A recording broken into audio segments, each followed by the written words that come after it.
Listen, before I get into any of this, I'm not making videos for clout, or in this case, just to upset some Xbox fans. As clickbaity as the title and thumbnail may seem, it stands true.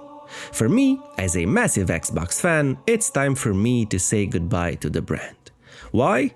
Well, the answer is pretty simple, but in order to get to that finish line, what is Xbox anymore? And what does it mean to be an Xbox fan? Well, there's no point beating around the bush with this one, so I'll just say it. The reason I fell in love with video games was Xbox. Being born in 1991, I dabbled with video games on PC for a while, and being from Eastern Europe, I didn't own an NES or any other console from that generation. So PC was the only gaming option. However, everything changed for me in 2005 when I bought my first video game console, the Xbox 360. And that machine turned me from a casual enjoyer of video games into a true fan of gaming. The moment I felt that controller rumble while chainsawing an enemy in Gears of War, I became in love with video games.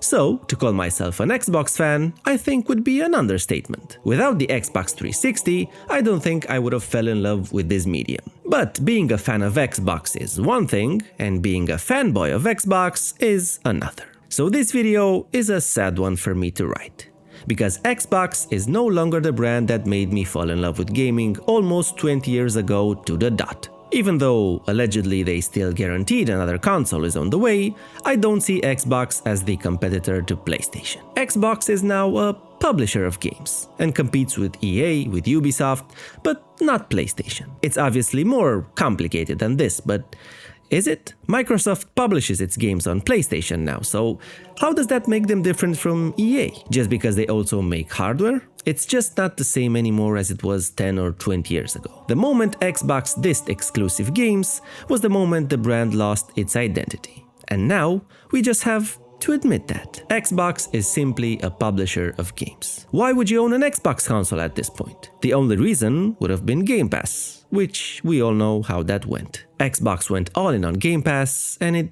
actually was a good idea at the time. They were losing the battle against PlayStation, and they simply had to make a move.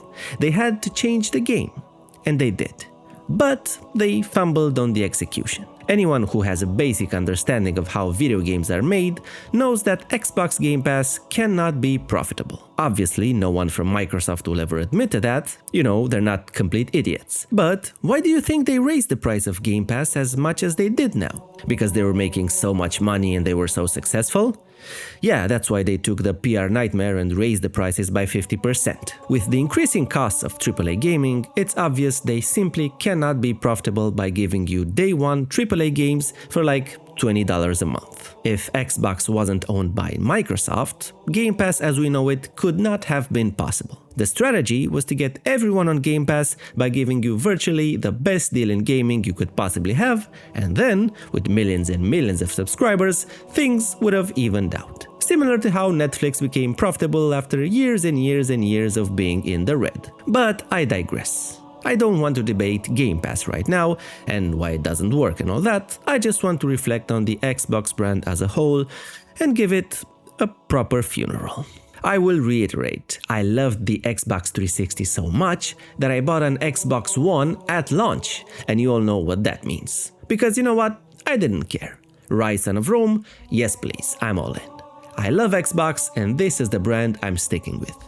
But that Xbox, full of personality, just doesn't exist anymore. The Xbox was my main machine for all my third-party games, and I just borrowed a PlayStation from a friend to beat the occasional Uncharted 2 or Infamous over the weekend. But even I, with all my gaming library and my tens of thousands of achievement points gathered throughout the years, could not survive the drought that was the Xbox One generation. It felt like year after year we were told, next year will be the one, next year the exclusives will start coming.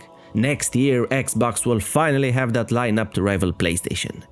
But that year, as you all know, never came. Instead, what we got were endless promises, studio acquisitions, and PR speeches about the most powerful console ever made. Meanwhile, the PlayStation 4 was booming with games like Bloodborne, Until Dawn, The Order 1886, which I liked quite a bit, Persona 5, Infamous Second Son, and so on.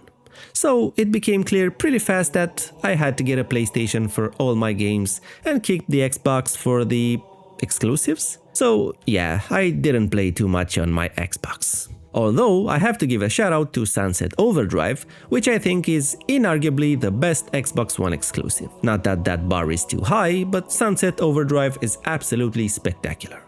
And I also loved Remedy's Quantum Break quite a bit.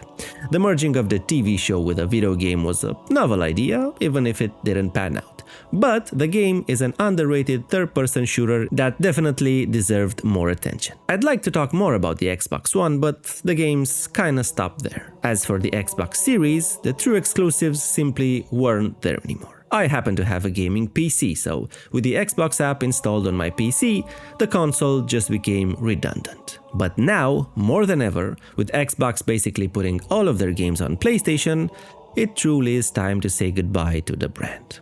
Since the PlayStation 4 era, I became way more accustomed to the trophy system, and basically all my gaming library for the past 12 years is on PlayStation. Circling back to what I said at the beginning of this video, what does it mean to be an Xbox fan anymore?